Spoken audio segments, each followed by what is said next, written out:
Você está ouvindo o podcast Impacto Positivo, um bate-papo com as pessoas que já escutaram o seu chamado e vivem a mudança que a gente precisa ver no mundo. Eu sou Eurico Viana, trazendo para vocês ideias, ações, pessoas e projetos de impacto positivo. Esse é o primeiro episódio do podcast Impacto Positivo. Para abrir o programa com chave de ouro, eu tenho o prazer de conversar com Walter Stenbock, engenheiro agrônomo, doutor em recursos genéticos vegetais e autor de vários livros sobre produção agrícola agroflorestal. Walter também é analista ambiental do Instituto Chico Mendes de Conservação da Biodiversidade e atua na coordenação regional do Instituto no sul do Brasil. Durante a nossa entrevista, Walter compartilha o papel fundamental da agricultura familiar no Brasil, como os agricultores familiares perceberam que os benefícios dos sistemas agroflorestais vão muito além da viabilidade financeira, e como são os pequenos produtores rurais e não o agronegócio que de fato alimentam a população crescente do Brasil.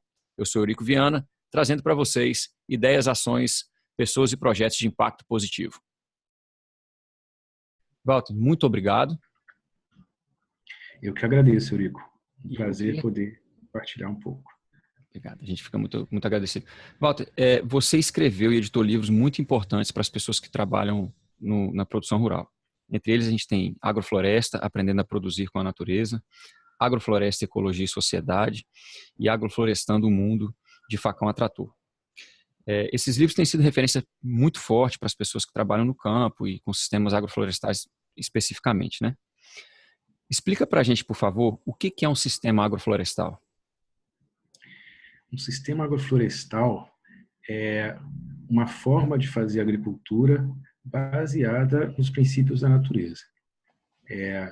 Nos últimos anos, especialmente a partir da Revolução Industrial, e especialmente a partir da Revolução Verde, nos últimos 30, 40 anos, o paradigma da agricultura tem se transformado no paradigma da domesticação completa de tudo. Você domestica ao máximo a espécie, ao ponto dela precisar completamente do homem para conseguir sobreviver, e você domestica completamente a paisagem para garantir que aquela paisagem só venha a planta que você queira.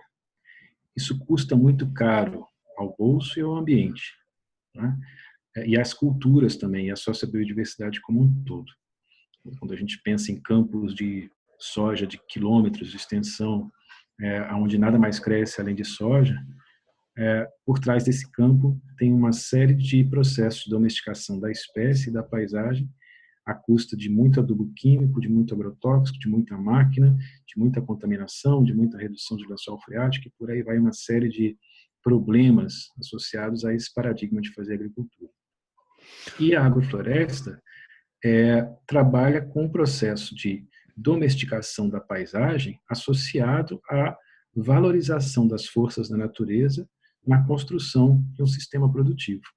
Então, a própria fotossíntese, a sucessão florestal, a estratificação, os vários andares que uma floresta tem no seu estado natural, a reciclagem que ocorre dentro da floresta, todos esses processos naturais que são muito fortes, né? A gente pega uma floresta amazônica ou uma floresta tropical de forma geral, é muito produtiva, é muita madeira, é muito fruto, é muito animal, ocorre naturalmente. Se a gente consegue trabalhar junto com esses processos que são naturais, estimulando, direcionando até parte desse processo no sistema produtivo, a gente trabalha junto com a natureza, gerando um processo, contribuindo para um processo de fartura, para um processo de cada vez maior evolução, inclusive do próprio sistema. Então, fazer agrofloresta é fazer uma agricultura junto com as forças da natureza. Obrigado, Walter.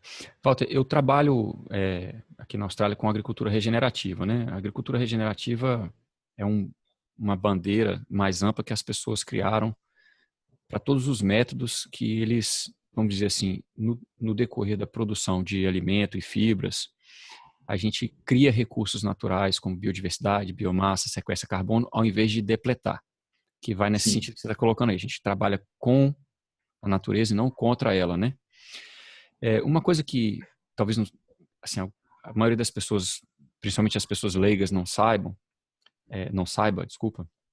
é que o paradigma que a gente tem de agricultura cultivando o solo, arando, ele vem desde os egípcios há praticamente 10 mil anos, mas praticamente toda a sociedade que se desenvolveu muito, que se especializou muito e que degradou muito o ambiente à sua volta, com desmatamento e outras coisas, para produzir o alimento que desse sustento ao desenvolvimento daquela sociedade, praticamente todas elas de 10 mil anos para cá que usaram esse tipo de agricultura entraram em colapso. Sim. E a gente está, ao meu entender, a gente está repetindo um pouco esse padrão, não é isso? Sim. Eu creio que... Desculpa, você vai seguir a pergunta? Não pode, Não? pode ser. Eu creio que sim. E é interessante a gente perceber que, por mais que ao longo da história, em momentos em que a sociedade não estava globalizada, a gente consegue até perceber o início e o fim de certas sociedades de uma forma muito associada a, a essa depleção dos recursos naturais, inclusive motivada pela agricultura. Hoje em dia, a gente tem isso, né, no antropoceno aí, realmente um impacto muito grande, mas ao mesmo tempo em que ainda perduram pelo mundo afora uma série de práticas agrícolas que não fazem parte desse sistema e que ensinam muito aspectos da agricultura regenerativa, dos sistemas agroflorestais, não é? Então, a gente tem uma possibilidade de contramovimento muito grande se a gente acumular experiência e acumular esse aprendizado ao longo do mundo aí afora, né? A gente, na missão do programa aqui, é o impacto positivo, a gente está interessado exatamente nesses movimentos contrários, né? Mas só para a gente fazer uma parte, e explica para a gente, por favor, a questão do antropoceno.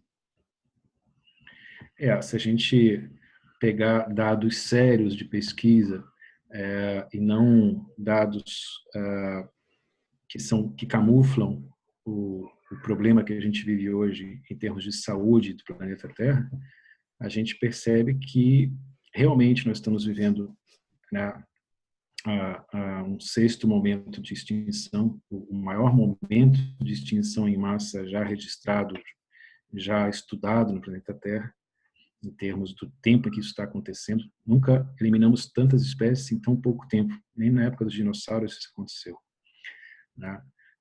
Nem quando houve a extinção, né, dos dinossauros.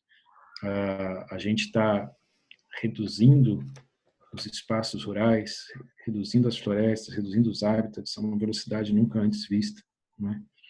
E de uma forma associada a uma mudança cultural, especialmente a partir da Revolução Industrial, mas muito mais fortemente nos últimos anos, em que se prega o egoísmo, se prega a própria ansiedade associada ao consumismo, né, como a única forma viável de se viver em sociedade, na sociedade moderna. E essa é a grande causa, né, dos problemas da saúde ambiental, socioambiental do planeta. Que Ao mesmo tempo, acabam refletindo na nossa saúde mental e física também, né? e que gera-se um círculo vicioso de sem saúde mental e física, a gente estraga mais ainda o planeta e é preciso, né, ao mesmo tempo em que isso está acontecendo, a gente resgatar uma série de comunidades, uma série de processos que ainda não estão tão aderidos a essa insanidade mental globalizada.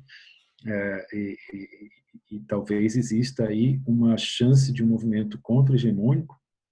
O Boaventura de Souza Santos fala muito no movimento contra-hegemônico, né, do capitalismo, né, um movimento que possa realmente reunir uma série de experiências de forma diferenciada para cada lugar, para cada sociedade, mas que não dependam dessa necessidade de consumismo, dessa necessidade de afastamento da natureza, que é a grande motivação do antropoceno, né? Quanto mais longe da natureza, parece que a gente viveria melhor, mas não é um suicídio completo. Se a gente estudar um pouquinho, a gente percebe que não é possível ninguém viver longe da natureza, né? Então, a gente vive uma falsa impressão de desconexão, né? Como se fosse possível essa desconexão. Desculpa. Pode... Eu acho curioso quando as pessoas têm uma abordagem onde se trata assim, a natureza lá e os seres humanos aqui. como se nós estivéssemos fora, como se fosse possível alguma ação que tivesse qualquer consequência viável e positiva. É como se fôssemos astronautas, né? Como se as nossas decisões e ações no planeta, como se nós fôssemos as externalidades. Acho que é isso que eu quero dizer. Essa concepção da gente ser externalidade aos sistemas naturais, ela inclusive permeia vários pesquisadores da biologia da conservação. Originalmente, a biologia da conservação não nos considerava como externalidades. Por exemplo, o Primack, que é um dos grandes fundadores da biologia da conservação como disciplina, ele coloca que a gente pode comparar a natureza a uma orquestra e não a uma vitrine de instrumentos musicais, em que é preciso, para que os instrumentos façam música, que eles toquem e que haja pessoas tocando esses instrumentos em harmonia, né? E quando a gente percebe várias práticas, inclusive em políticas públicas ditas conservacionistas, muitas vezes nos colocam como externos ao processo natural. Então, a gente tem aí áreas de proteção permanente, unidades de conservação da natureza, tidas como instrumentos de conservação, mas que muitas vezes chegam a expulsar comunidades que ali vivem e que praticam formas de fazer agricultura, formas de relacionar com a natureza, que são imprescindíveis, inclusive, para a gente poder aprender, para a gente poder otimizar essa relação com a natureza, e a gente os expulsa em nome de uma pretensa conservação, porque a gente está salvando aquele espaço para ele se tornar sem presença humana, né?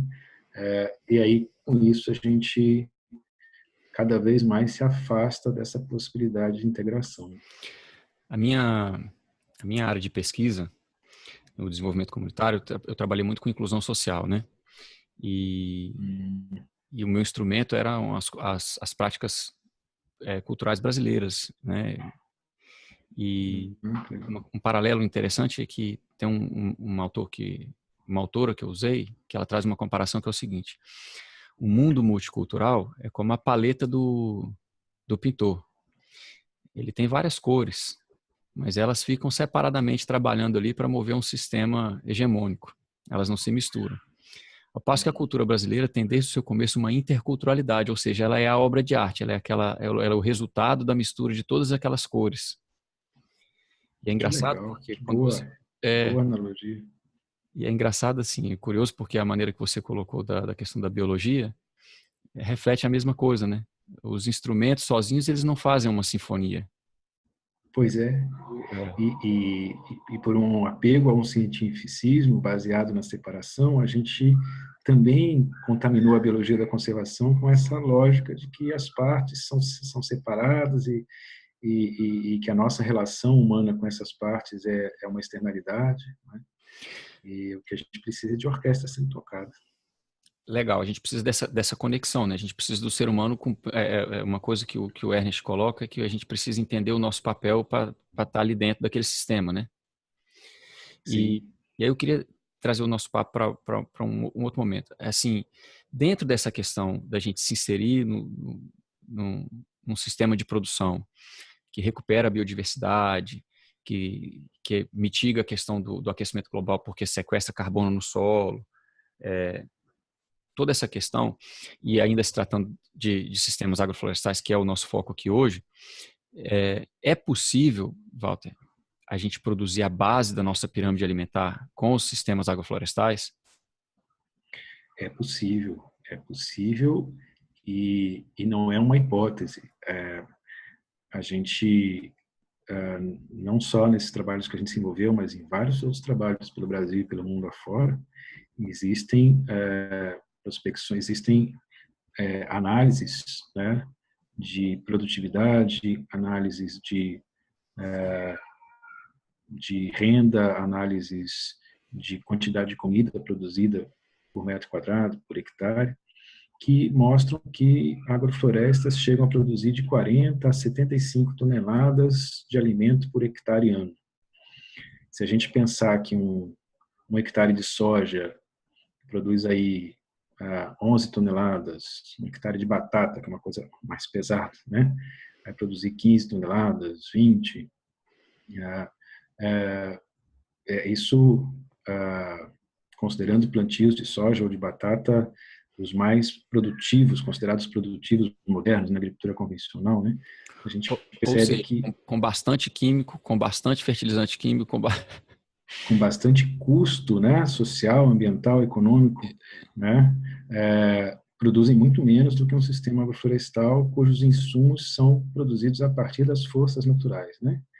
Então, produtividade por hectare não há maior do que dentro de um sistema agroflorestal ou, enfim, da agricultura regenerativa, ou, né, da agricultura sintrópica, mas que consideram a produtividade em diferentes andares e baseados em processos que valorizam, que usam, né, os próprios processos naturais, as forças da natureza, contribuindo no processo produtivo. Aí vem a pergunta, né, tá, mas daria para a gente ter uma agrofloresta de 300 mil hectares, como a gente tem campos de soja, por exemplo? Será que a agrofloresta é adaptada para grandes propriedades? Como é que a gente vai lidar com isso, né? E aí tem duas vertentes, né? Uma delas é questionar a base dessa própria pergunta. Talvez uma pergunta anterior a essa seja: a gente precisa realmente expulsar as pessoas do campo para ter 300 mil hectares na mão de uma pessoa só? Como é o caso da soja, né? Poucos produtores rurais produzirem quase toda a soja do Brasil, que ocupa 52% da área cultivada no Brasil. Será que a gente precisa de uma estrutura agrária dessa natureza que concentra a renda, que expulsa pessoas do campo, que gera problemas ambientais? Então, há uma vertente que coloca, e eu concordo com ela, que fazer agrofloresta é sim para pequena propriedade. E associado à agrofloresta, é importante a gente fazer uma reforma agrária agroecológica.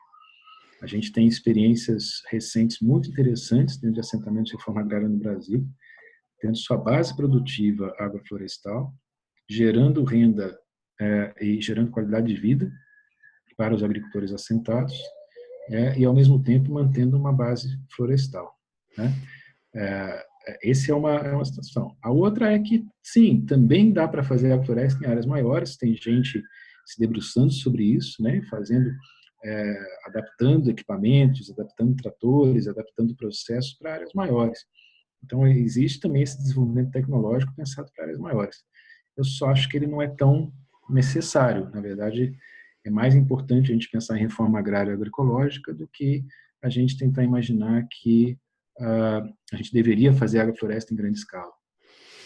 Eu acrescentaria dois comentários básicos. Um, assim, eu vivo fora do Brasil e a realidade da mecanização de plantio aqui é muito grande, né? Mesmo para pequenas propriedades, tudo que exige um trabalho físico muito intenso, as pessoas procuram ter ferramentas, tratores e maquinários de escalas diferentes, para colher fruta, para colher, enfim. É tudo muito mecanizado. E uma crítica que as pessoas têm ao sistema agroflorestal que sai do Brasil, que produz muito alimento, é exatamente que ele é muito intenso em termos de trabalho físico, né? E o meu comentário para as pessoas aqui, logo na sequência, é: sim, e vocês acham que vai ser possível manter todo esse maquinário à base de combustível fóssil por quanto tempo? Pois é. Né? E uma outra questão que eu queria comentar, assim, mais no intuito até de provocar seu comentário, pesquisadores como o Miguel Altieri, ele trazem que os pequenos produtores, com apenas 20% de área, de posse da área, eles produzem até 50% do alimento produzido. Sim. Porque, na verdade, o agronegócio ele não está produzindo alimento, está produzindo commodity. Sim. Quando eu fiz faculdade de agronomia, o paradigma colocado pelos professores é que a gente deveria estudar a tecnologia da grande produção, porque a pequena produção está afadada ao fracasso. A agricultura familiar deixaria de existir, enfim. Quando a gente pega o censo agrário de dados de 2006, que foi o último censo, infelizmente, está saindo agora, daqui a pouco vai estar finalizado o novo censo agropecuária no Brasil. Mas os últimos dados que a gente tem é de 2006. E nesse censo foi colocado dados até mais impactantes do que o Altieri traz numa escala mais global, né? A gente tem no Brasil, se não me engano, são 24% das terras para pequena produção, né? E essas terras produzem em torno de 70% do alimento consumido no Brasil. Nossa. Especialmente os alimentos vinculados à cesta básica de alimentação, né? Arroz, feijão, leite, a carne de frango, a carne de porco. Walter, né? Mas repete isso, por favor. Os pequenos produtores, com 24% da terra disponível, cultivável, produzem mais de 70% do nosso alimento. Isso. E em torno também de 70% da mão de obra no campo. Então, do ponto de vista de produção e de mão de obra ocupada, bate de longe os outros 70 e poucos por cento das áreas cultivadas em grande escala, né? E é interessante também que no censo de 2006, a produtividade da agricultura da pequena produção é quase o dobro da produtividade da agricultura em larga escala.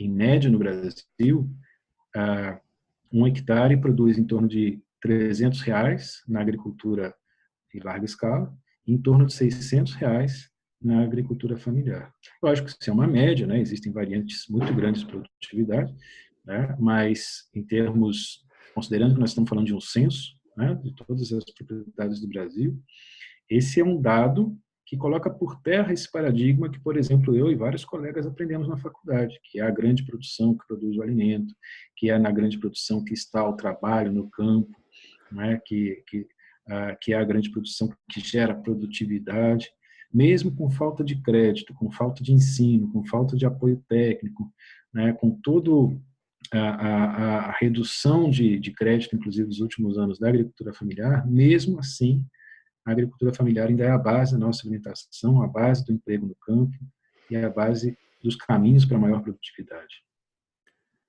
É estarrecedor, né, a realidade, porque se percebe, então, que todo o discurso em volta do agronegócio é isso, é um discurso ideológico de marketing, propaganda, não é baseado em dados. Não é. Ele se baseia em situações pontuais, né? Lógico que existem fazendas altamente produtivas, ainda que numa concepção de produtividade completamente insana, considerando a saúde ambiental do planeta, né? Dos Com a trabalhadores base envolvidos no processo. dos trabalhos envolvidos, ou seja, mas é possível, tem fazendas muito mais produtivas do que essa média nacional, né? Agora, de fato, a agregação de valor na soja está na commodity, na carne de boi está na commodity, né? Não é a produção do alimento em si que está se falando, que está se colocando em jogo, né? E outra questão também é o seguinte, né? Quando a gente trata de pequenas propriedades agroecológicas, a gente não computa nessa avaliação socioeconômica os serviços ecológicos prestados, que são Sim. positivos. E quando a gente analisa o agronegócio, a gente não computa as externalidades, que são os estragos que não são levados em conta. É Ou seja, verdade. tem uma disparidade aí muito grande, né? É verdade.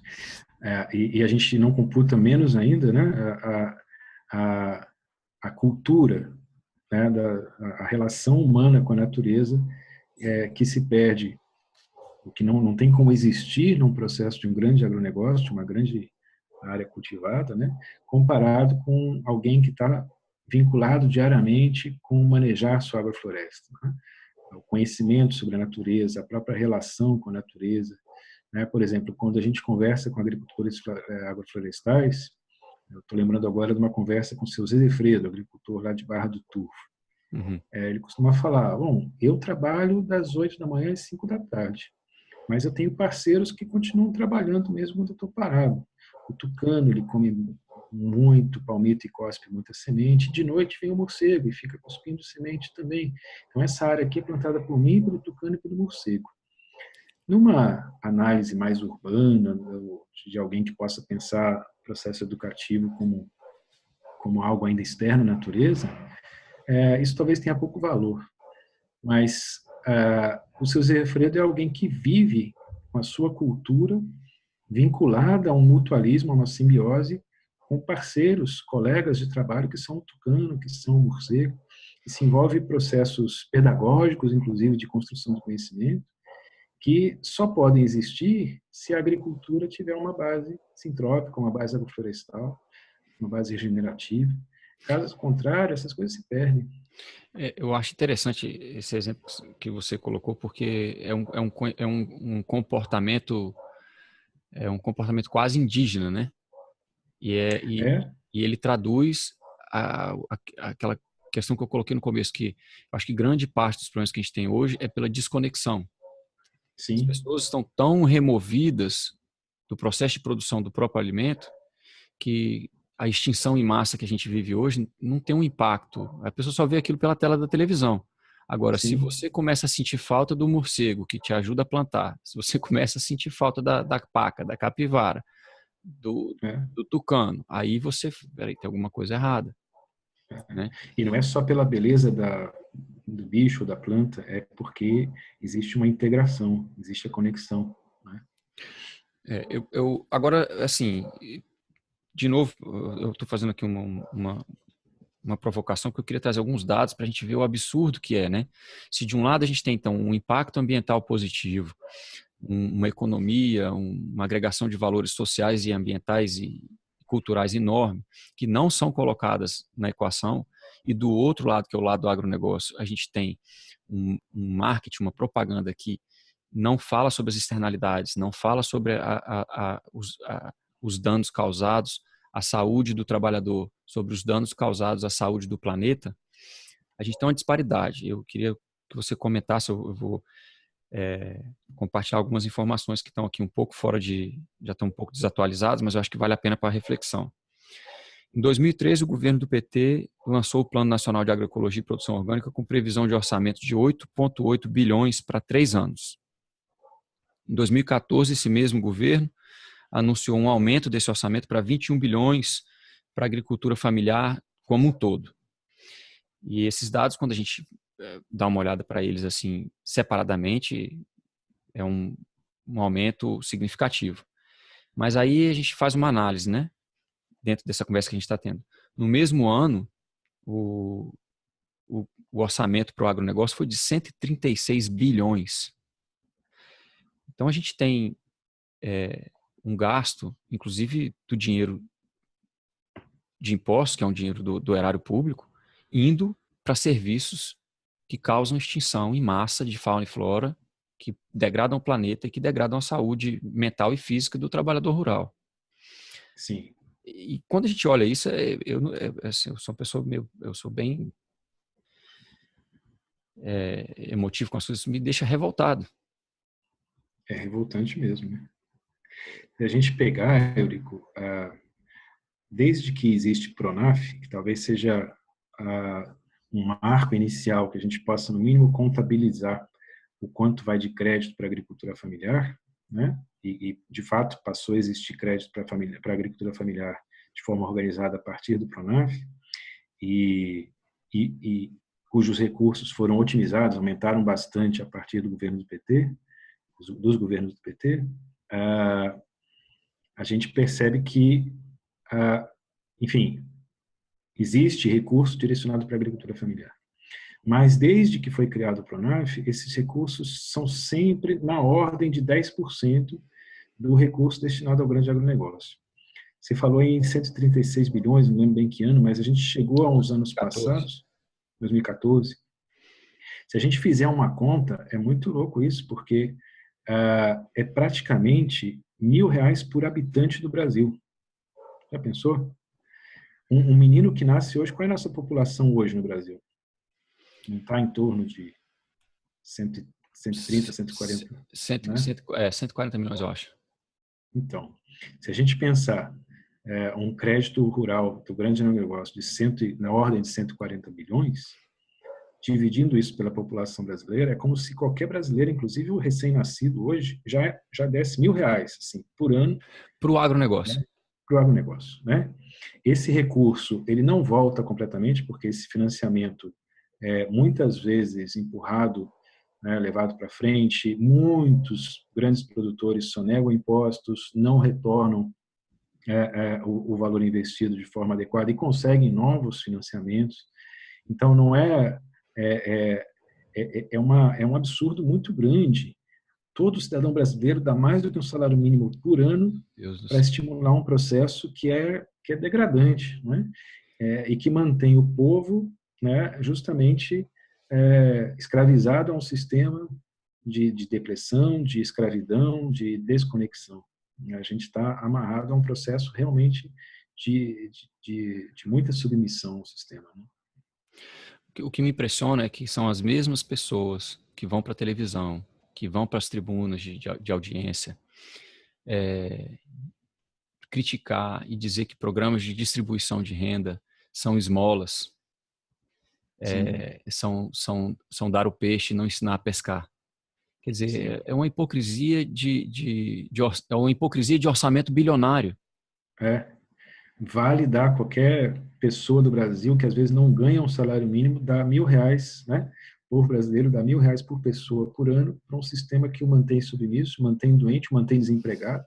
Mas se distribui uma Bolsa Família, isso é que tem estimulado arranjos produtivos locais, que tem estimulado a distribuição de renda. Isso é extremamente temerário, isso é um programa assistencialista que não visa o desenvolvimento, né? É realmente muito triste. É revoltante. Walter, o Acordo de Paris, a gente teve 195 países envolvidos, né? Aconteceu em 2015, se eu não me engano, e ficou acordado que, enfim, todos os países ali presentes fariam o seu esforço máximo para manter o aquecimento global, fazer com que o aquecimento global não passasse de 2 graus acima das temperaturas médias pré-industriais. A gente hoje está passando já um pouco de 1 grau centígrado, vivendo intempéries climáticas de ordem catastrófica, ciclones, furacões, secas extremas, enchentes extremas, que é o perigo do aquecimento global que as pessoas não levam em conta, que não é só questão de que o planeta vai ficando mais quente devagarzinho. É a loucura climática que ele traz, né? Sim. Não houve, no entanto, não ficou acordado, no entanto, nenhuma punição para quem não cumprisse o que ali estava dito, né? E de lá para cá a gente teve, infelizmente, uma potência mundial que é os Estados Unidos, com o governo Trump assumindo e não honrando com os compromissos, e isso desencadeou que a China e outros países também de impacto muito grande talvez não se sentissem tão obrigados ou motivados a manter esse compromisso, né? Eu assisti há algum tempo atrás um depoimento seu dizendo que o Brasil havia se comprometido em restaurar a coisa da ordem de 15 milhões de hectares de pastagens degradadas e em torno de 12 milhões de hectares de florestas nativas que estavam se degradando também. De 2015 para cá, como que a gente está honrando esse compromisso? A gente tem aí, além do Acordo de Paris, a gente tem as mudanças do Código Florestal brasileiro, que de alguma forma, no seu conjunto, são, na minha forma de ver, realmente ruins, porque elas foram motivadas justamente por uma pressão do grande agronegócio para continuar degradando, né? Existe questões de anistia, há multas que acabaram não saindo com esse nome, mas de fato com o Código Florestal, com a atualização feita em 2012, grande parte do que foi autuado como crime ambiental acaba sendo anistiado por uma engenharia jurídica muito clara, inclusive. Existe redução de áreas de preservação permanente, existe uma série de gatilhos dentro do novo Código Florestal que reduzem o que se concebe no Brasil como áreas de floresta, como áreas que devem ser protegidas, né?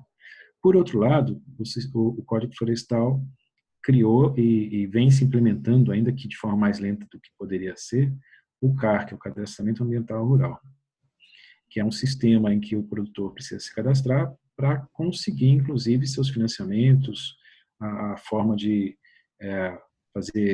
conseguir benfeitoria, construir benfeitorias na sua propriedade, né? E esse cadastramento vem tornando cada vez mais claro quais são essas áreas, né, que precisam ser recuperadas, enfim. Então, de fato, é muita área para se recuperar. né? Eu acho que isso é uma questão importante que precisa ser olhada com bastante cuidado e é um gatilho muito interessante para recuperação, né?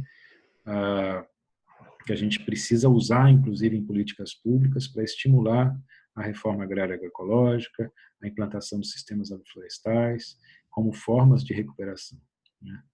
O que a gente tem percebido é que existe uma movimentação interessante de várias instituições, de vários grupos nesse sentido, tentando fazer com que programas de recuperação para essas áreas incorporem processos de agricultura, né, dentro dos sistemas agroflorestais, e processos de recuperação de áreas degradadas também mais interessantes do que só plantar muda, né, mas também pensar na diversidade, enfim, né. Por outro lado, existe uma pressão imensa do próprio agronegócio que, motivado inclusive por essas mudanças do Código Florestal que os tornam com maior possibilidade de degradação do que estavam antes, né, que relutam em desenvolver esses processos de recuperação. Novamente, é o valor do capital acima, inclusive, do que é o proposto na lei, né? E isso é um jogo que a democracia brasileira ainda vai precisar crescer e, ao crescer, né, conseguir lidar, né, conseguir jogar bem com isso. É assustador, assim, a questão da injustiça humana, ambiental e cultural, né? Porque quando a gente trata o capital dessa forma, eu acho que essa é a pior monocultura que existe, né? É a monocultura do fundamentalismo capitalista. Assim, tem Não, uma... e que, inclusive, Eurico, baseia algumas práticas numa concepção completamente ignorante dos processos naturais. Então, a gente tem no Brasil propagandas veiculadas na televisão, por exemplo, da sustentabilidade do plantio transgênico, porque vai se usar menos agrotóxicos. E essa concepção... Mas eu não acho que isso aí é uma ignorância, não. Eu acho que isso é uma maldade de propaganda. Sim, mas Eu acho que baseada na ignorância de quem a ouve, né? Quer sim. dizer, a gente tem muita gente urbana, especialmente, que não está conectado com a natureza. Que bom que tem transgênico, porque agora vai ser menos veneno na lavoura, né? Aí você tem todo dia tem a Globo colocando, tem uma propaganda recente agora, né? Agropop, né? Agropop, Agretec, Agretudo, e colocando a agricultura com os moldes do grande agronegócio como algo extremamente lindo, maravilhoso, que gera empregos, que é sustentável, e é todo o paradigma da agricultura convencional agroquímica colocado ali. Como a gente tem 70%, 80% da população urbana aí desconectada, é difícil criar uma resistência que, no final das contas, vai estimular que realmente o grande produtor venha recuperar, por exemplo, aquelas áreas que o Código Florestal e o próprio Acordo de Paris determina que ele precisa recuperar.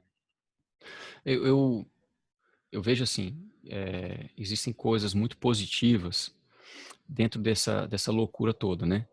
Uma dessas coisas, assim, das situações muito positivas que eu vejo, e fico muito agradecido por poder conversar com você, é só o fato de saber que a gente, com 24% da terra, produz 70% do alimento de maneira saudável. Sim. Então, na verdade, eles têm que fazer uma força enorme de lavagem cerebral, de propaganda, de marketing sujo, para encobrir o fato de que o sistema do agronegócio é extremamente incompetente. Sim. Primeiro, porque ele é patrocinado pelo erário público. Segundo, que ele usa uma quantidade de insumos químicos que é enorme, degrada do começo ao final, desde o plantio, desde o preparo do solo até a distribuição do alimento, né? Então, assim, e pessoas, enfim, eu vejo que na questão da internet, da mídia alternativa, da mídia social, existem várias outras iniciativas, como essa minha, por exemplo. A minha missão aqui é essa. A minha missão aqui é compartilhar esse tipo de informação, porque ela não vai sair na mídia principal, ela não vai sair na grande mídia. E dessa forma aqui, talvez a gente consiga atingir algumas pessoas e trazer dados, não só dados, mas também atitudes e paradigmas culturais positivos, né? E isso é muito interessante, Eurico, porque a gente percebe o que o Boaventura de Sousa Santos fala da globalização contra-hegemônica. Basta entrar num grupo de WhatsApp de agrofloresta, ou de agricultura regenerativa, ou de sintropia, e a gente percebe o quanto a gente está fazendo, e quanto a gente está se reconectando, e quanto a gente está trocando experiências, não é? E permitindo, inclusive, uma revolução realmente a esse domínio, porque realmente, se a gente conseguir ficar mais próximo da produção de alimentos, o sistema está quebrado. O grande sistema que nos coloca suministro está quebrado. E tem uma coisa que eu acho muito interessante nessa conversa, eu posso estar me enganando por falta de conhecimento histórico, mas, para mim, tem uma coisa muito interessante no marxismo. O Marx, quando puxou a base da economia como terra, capital e trabalho, e depois norteou, inclusive, as concepções do próprio capitalismo, Adam Smith e tal, enfim, mas foi Marx e Engels que propuseram a lógica de terra, capital e trabalho, não é? E em função de vários estudos e várias prospecções, eles propunham que o trabalho, a unidade familiar de produção, ela tenderia no futuro cada vez mais a acabar, não é? Porque o trabalhador só dispõe de trabalho, não tem terra nem capital, ele vai tender a ser absorvido no grande capital, enfim, né? E, de fato, isso ocorreu no urbano e na indústria. Mas o Marx não acertou a profecia, né? No caso da agricultura tropical, né? Porque esse dado que a gente falou antes aí, você ter 20 e poucos por cento da área gerando 70% da comida, prova que isso não aconteceu. Porque existe na agricultura tropical talvez um outro fator, que é a fotossíntese. Se Marx fosse baiano, ele falaria terra, capital, trabalho e fotossíntese. Maravilhoso. Porque, veja, você pega uma maniva de mandioca de 20 centímetros e coloca no chão. Teu trabalho foi esse. E tua terra é meio metro quadrado. O teu trabalho foi colocar essa maniva de mandioca num pedacinho pequeno de terra. E dali a 6 meses você não fez mais nada, você tem 20 quilos de comida, por exemplo, né? 10, 20 quilos de mandioca. Essa capacidade regenerativa, especialmente dos ecossistemas tropicais, foi o que permitiu a agricultura tropical se manter numa escala familiar. Um produtor familiar brasileiro, ou africano, ou argentino, ou da Indonésia, ele tem a favor de si o sol produzindo glicose, produzindo biomassa, e conseguindo trazer uma coisa que uma indústria de pregos não tem, né? Uma indústria de roupas é terra, capital e trabalho, mas uma indústria de comida é terra, capital, trabalho e sol. E o sol é de graça, né? E tem uma inversão que eu acho muito legal, que eu acho que as pessoas estão começando a perceber, é o seguinte, que quanto mais você passa a produzir, em qualquer escala, que você, seja a produção dos seus temperinhos que você usa na cozinha, ou enfim, qualquer escala de produção de alimento, ela tem um impacto no orçamento familiar enorme, porque o preço dos produtos, mesmo os produtos subsidiados nas prateleiras dos supermercados, primeiro eles, enfim, aquela questão, eles são projetados para assim, para serem bonitos, mas não tem gosto porque é a questão do tempo de prateleira, né? Sim. Mas tirando essa questão, mesmo os produtos produzidos pelo agronegócio já estão caros, porque a escassez do petróleo está fazendo com que o preço do alimento seja, assim, só aumente, né? Sim. Então, qualquer produção familiar, que seja uma horta caseira, que seja um pedacinho de agrofloresta, tem um impacto econômico na família enorme. Sim. E traz de volta, e aí eu vou entrar numa outra seara com você, mas traz de volta uma coisa que eu trago muito querido, assim, que é a questão da recuperação de culturas, né? Porque Sim. você passa a ter tempo livre de novo para música, para tempo em comunidade, para tempo em família. Sim. O meu ponto é o seguinte, quando você passa a produzir mais do que você come, em qualquer escala, você começa a criar uma inércia a um banco de horas, porque você passa a ter mais tempo livre, você passa a se conectar mais com a natureza, com os ciclos das estações. Então, assim, em qualquer escala que a gente começa a produzir, é um movimento que cria uma inércia positiva enorme. E isso é Uhum. uma coisa que as pessoas pouco falam, assim, e é de um poder enorme, né? Sim. Nesse sentido, eu queria cobrir um pouquinho de um trabalho seu que é muito bacana, que foi o seu trabalho de pesquisa com o pessoal do Coopera Floresta. Certo. Como que era a vida desses produtores antes? Como que foi o processo durante? E quais foram as principais mudanças depois? Porque nesse papo nosso, eu acho super importante as pessoas poderem aprender, né, tomar conhecimento do quão fortalecedor é a gente entrar por esse caminho de começar a produzir o nosso próprio alimento. Legal. Bom, uma honra muito grande poder falar da Cooperar Floresta e ter participado de alguma forma como observador daquela construção, da construção daquele espaço de integração, né? E realmente eu acho que a Cooperar Floresta cumpre e cumpriu um papel essencial à irradiação da agrofloresta no Brasil e no mundo. Porque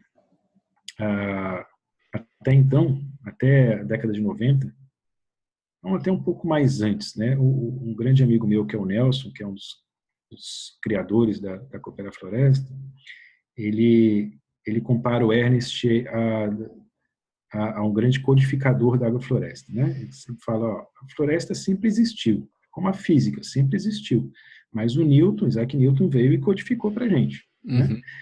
E ele faz essa comparação com o Ernest, né? A agrofloresta sempre existiu, mas o Ernest veio e codificou, né?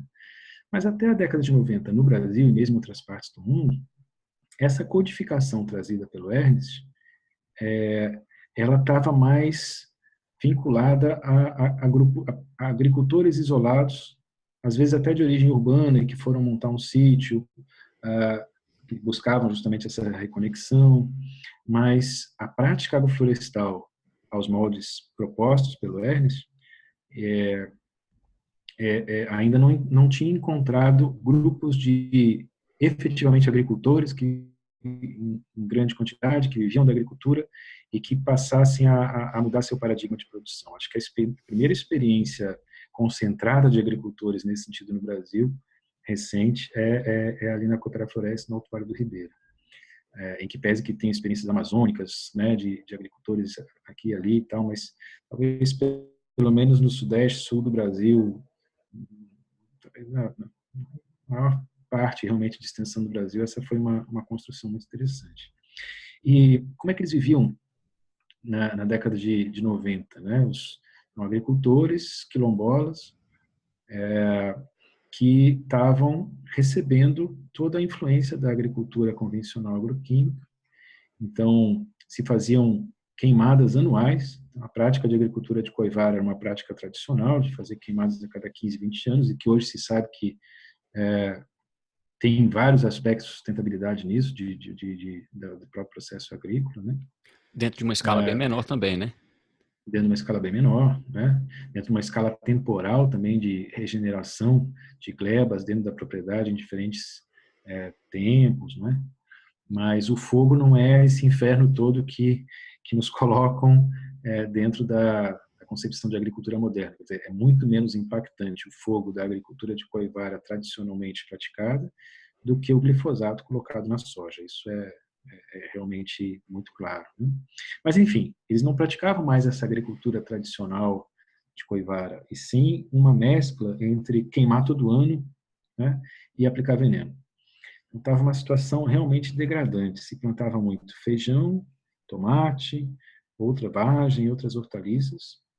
Barra do Turvo, que é a base de criação da Cooperar Floresta, fica no Alto Vale do Ribeira, um município de difícil acesso, as propriedades são de difícil acesso, então a venda desses produtos era para atravessadores. E o que acontecia é o que acontece em grande parte do Brasil, em que, quando há uma distância da produção para o espaço de comercialização, recebe-se muito pouco pelo produto produzido, né? E quando isso é associado a um sistema de produção com bastante agroquímicos, sobra menos dinheiro ainda e mais contaminação. E era essa a situação que os quilombolas, com uma origem cultural realmente especial, estavam vivenciando na década de 90. Só um parênteses que esse tipo de agricultura, dessa forma, patrocinado pelo agronegócio e ensinado pelo agronegócio, coloca o pequeno produtor numa situação de escravidão, né?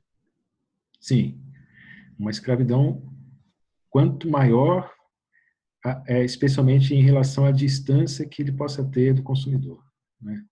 E era o que estava acontecendo.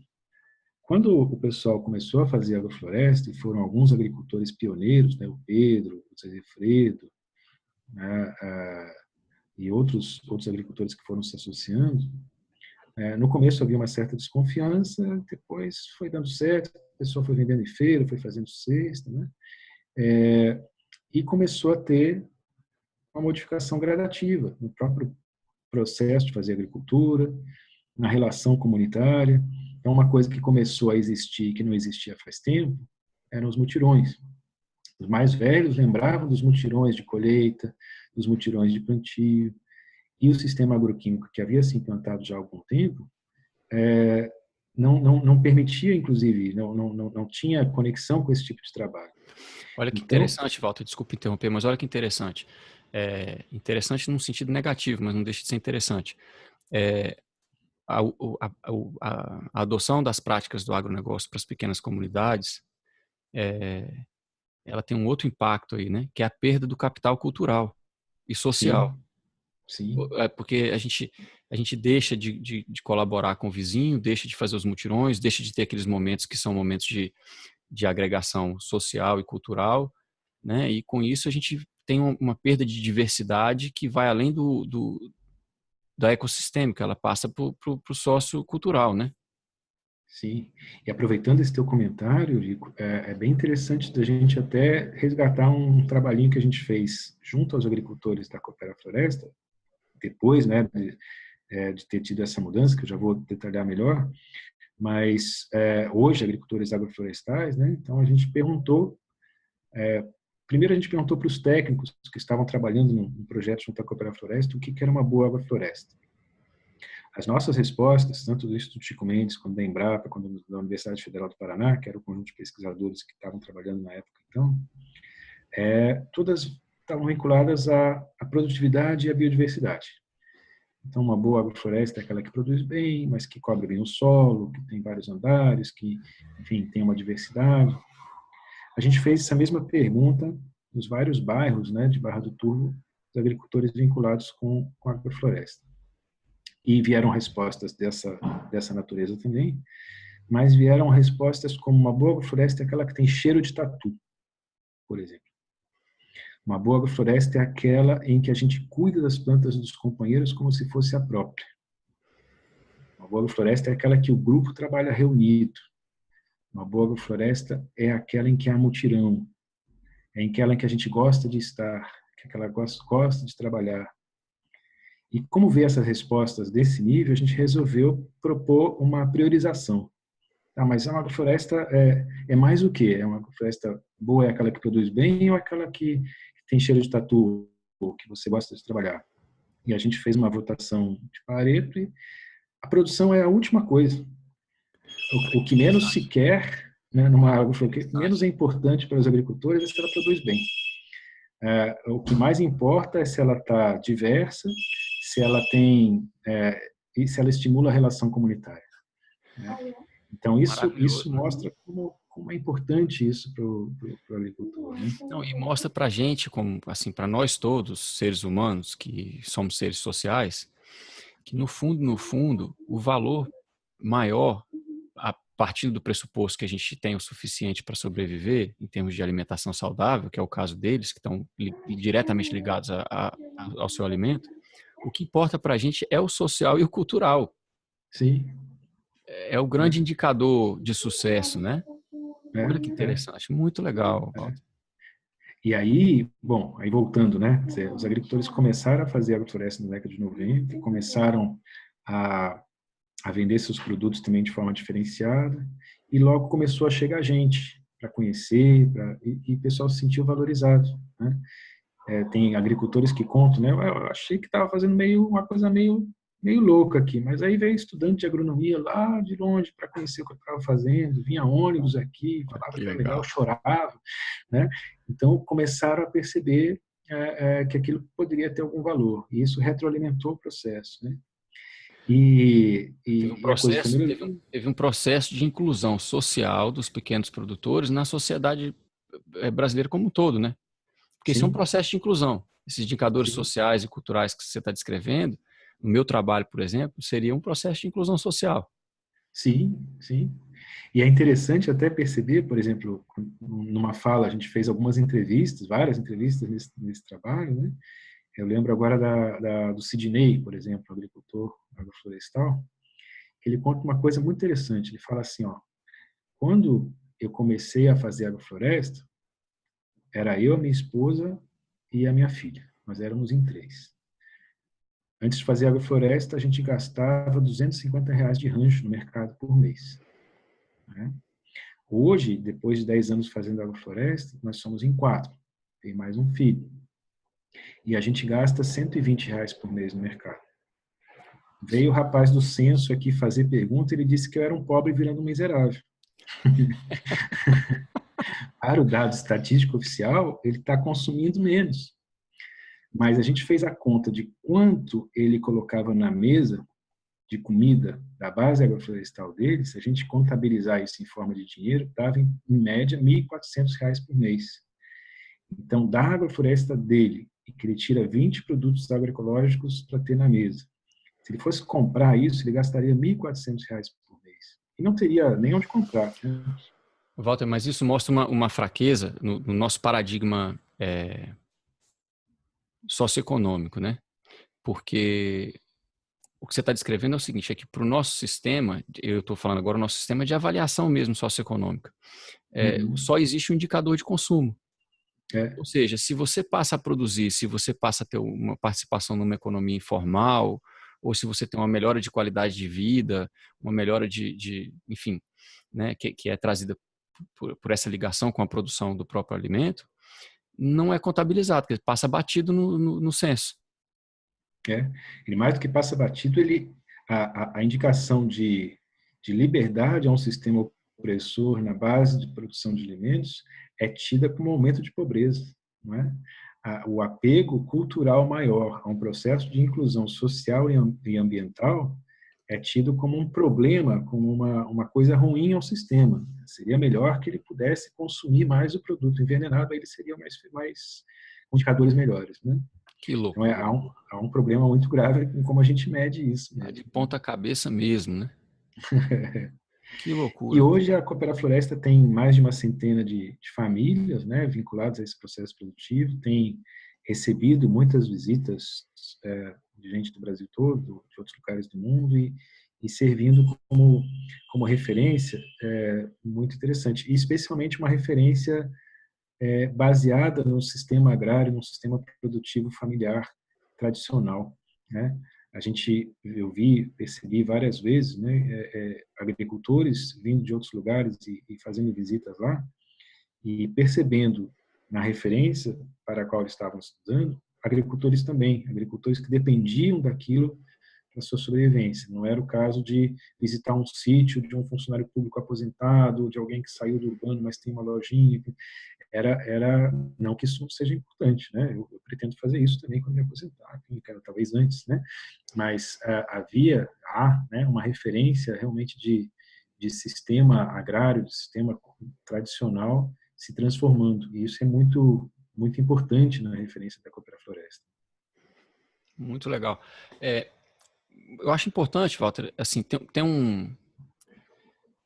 Ele é um empreendedor, é, considerado um empreendedor ecológico americano, ele chama Paul Hawken. E ele fez um livro que a tradução seria alguma coisa como Descanse Inquieto. Eu não sei se ele saiu em português esse livro, mas seria uma tradução literal nesse sentido, assim, e ele faz um levantamento de todos os movimentos ecológicos de produção regenerativa, etc, etc. Mas ele faz também um levantamento da nossa atual condição. Esse livro acho que tem uns 4, 5 anos. E ele tem uma frase muito interessante, ele fala assim, olha, é impossível a gente tomar conhecimento do estado atual do planeta e não ser pessimista. Mas é igualmente impossível você trabalhar com as pessoas que se propuseram a gerar mudança e ver o que elas estão fazendo e não ser extremamente otimista. Interessante.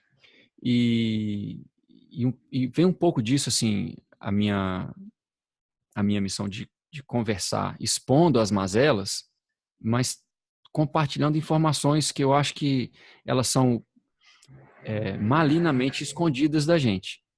Porque, Uhum. na verdade, a eficiência está com o pequeno produtor, Sim. a recuperação do meio ambiente, das nossas culturas tradicionais, do nosso capital social, está na mão dos pequenos produtores, ela não está na mão do agronegócio. É. E E nos essa, fazer acreditar que está na mão do agronegócio é uma maneira de sabotar. sim. E daí o nosso E, papo. muito bom. E de ficar eternamente achando que é o único caminho possível, que é o único mundo possível. Ah, não vai alimentar a humanidade se não aplicar veneno, você prefere, né, não dar de comer. É um absurdo completo todo o pacote que vem de propaganda associado a esse ao pacote agroquímico, né? E ao mesmo tempo o como é fácil, ou como não é que seja fácil, mas é como não está repleto de experiências, não só indicando que existe o caminho possível, vivenciando esse caminho possível, né? Você pega hoje, por exemplo, o assentamento Mário Lago, que é um assentamento em Ribeirão Preto, que vem bebendo muito da experiência da Cooperar Floresta e começou a praticar agrofloresta como base produtiva tem uns 3 anos. Uma das lideranças lá é o agricultor chamado Paraguai. Eu lembro de uma conversa com ele que ele fala: o maior ganho aqui é a gente ver hoje, no verão, o assentamento quase todo coberto de verde, né? Olha só. Mas o maior ganho ainda, não, porque antes era tudo vermelho, estava a terra bem vermelha, mas tudo era exposto, né? Seco. Mas junto com esse verde, as famílias estão juntas. O meu filho e a minha filha, que são adolescentes, estão querendo trabalhar na terra. Eles gostam do que fazem, eles estão querendo aprender agroecologia, eles estão se valorizando numa coisa que eles fazem. Eles não estão querendo abandonar o rural, né? Então, o próprio Paraguai é alguém que tinha abandonado o campo para tentar viver na cidade e voltou a ser rural dentro de um assentamento. Esse ganho de cidadania é um ganho imensurável. Essa mudança de paradigma, Walter, eu acho que a gente deve muito a pessoas como você também. A gente Porque, só vai anotando o que o pessoal faz, né? não, mas existe uma contribuição, existe uma simbiose, porque ao ser reconhecido, a gente se alimenta também. E, Uhum. e eu tenho certeza que para os pequenos produtores, ter um pesquisador como você, uma pessoa que está escrevendo um livro, uma pessoa que está levando aquela mensagem adiante, e uma pessoa que, como você mencionou aí, codifica e decodifica esse conhecimento de formas populares e de formas acadêmicas, né? É, essa contribuição sua é o que faz com que a geração futura tenha essa vontade de ficar, porque agora existe um movimento que realmente reconhece que existe ali uma complexidade intelectual, existe ali um saber específico muito elaborado, que antigamente ele era, vamos dizer assim, desprezado ou menosprezado, né? Sim, Então, de fato, isso. trabalho, enfim, como o seu, o trabalho de outras pessoas que não são pesquisadores acadêmicos, mas que estão no campo Namastê, né, o trabalho do Ernest, eu acho que tem um impacto muito bacana, porque ele deixa nas pessoas mais jovens a vontade de fazer parte desse movimento. Sim. E a gente É, a precisa dessa gente continuidade. Se a gente tem sucessão ecológica na natureza, a gente também tem que ter ela socialmente também, senão a gente... é verdade.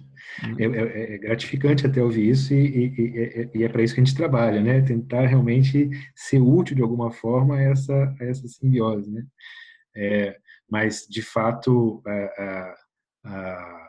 é um trabalho muito gostoso e gratificante, mas é descrever ou tentar codificar de uma forma para aquele que não consegue ir lá na roça de alguém poder ler, né? Eu fico imaginando como eu também fui, né? Estudante de agronomia, estudante de técnica agrícola, estudante de ensino médio, né? Num mundão desse, né? Poder ter algumas alternatividades que o sistemão não disponibiliza, né? Esse dia eu estava falando com um estudante de psicologia que estava em depressão profunda e foi fazer uma vivência no Rio Grande do Sul, em permacultura, e lá começou a fazer agrofloresta, enfim. e ele voltou animado para montar um grupo de estudos na faculdade sobre como usar a agricultura sintrópica dentro de uma perspectiva junguiana de terapia, né? Olha só. Coisa legal, né? Essas alternatividades estimulando realmente isso que você está falando, né, a sucessão, a arte, e caminhos que sejam são fáceis de trilhar até, né? Mas eles são indisponibilizados intencionalmente para um sistema que não quer que isso seja possível. Mas existe uma fragilidade muito grande desse sistema que quer alienar, né? Porque quando a gente começa a levar conversas como essa que a gente está levando aqui hoje, a gente vê que a fragilidade, na verdade, está no lado deles. Sim. Porque é um sistema que se especializou de tal maneira que a eficiência dele é frágil. Sim. E a funcionalidade dele enfim, já está ultrapassada. Sim. Né? Mas cada vez mais perceptível, né? Exato. Enfim, a missão da gente, acho que é a missão da gente expor isso e uma coisa que eu acho que você faz muito bem, assim, a primeira vez que a gente está tendo esse contato pessoal, mas eu já tinha lido o livro, né? É exatamente essa questão da tradução, de usar termos que são complexos, quando a complexidade é a única coisa que traduz aquela situação, e usar termos que são populares quando não precisa ser complexo. E com isso a gente tem, talvez dentro do mesmo grupo de leitores, dos trabalhos que você tem publicado, o produtor rural e o acadêmico. Né? E aí tem uma outra função de sucessão ecológica, humana, que é a formação dos novos agrônomos, que não serão, se Deus quiser, formados pelo marketing de propaganda da Revolução Verde. Eu acho que isso também é fundamental. Com uma menor proporção, né? Que seja assim, né? Muito, muito obrigado, muito bom de ouvir isso até, porque a gente quer realmente fazer parte desse processo. Né? Walter, olha, eu vou pedir para você, fica aí na linha, eu vou disponibilizar, se você estiver de acordo, os livros que a gente consegue achar na internet, ou, enfim, todos os links que você tiver para o seu trabalho, o que você quiser disponibilizar, pessoal, eu vou soltar junto com a descrição da entrevista. Eu gostaria de agradecer muito o seu tempo, um papo muito bacana, muito informativo e muito afinado com esse meu propósito aqui, que é de compartilhar ações, pessoas e projetos de impacto positivo em frente às dificuldades que a gente tem passado. Então, eu acho que é importante a gente tomar conhecimento das dificuldades, mas eu acho que mais importante ainda é a gente tomar conhecimento do quão adiantado nós já estamos. Já tem muita coisa sendo feita, de valor, de impacto, né? E a gente só precisa ajudar e criar mais inércia para essas empreitadas. Agradeço demais seu tempo. Obrigado, viu, Walter? Eu que agradeço, Eurico, e realmente parabenizo a tua iniciativa, porque realmente, como a gente já falou antes, né? Outros mundos são possíveis e não só são sonhados, quanto já vêm sendo vivenciados por muita gente no campo e na cidade. E tornar esses mundos visíveis é um mecanismo de reconexão e o impacto positivo é o caminho para essa reconexão, né? Então, parabéns pela iniciativa e muito obrigado. Gente, eu peço desculpa, a gente perdeu o acesso à internet aqui e infelizmente cortou o agradecimento final do Walter. Mas fechamos aqui então a entrevista com o Dr. Walter Steinbock. Agradecemos a todos. Dr. Walter, muito obrigado e até a próxima. E esse foi mais um Impacto Positivo.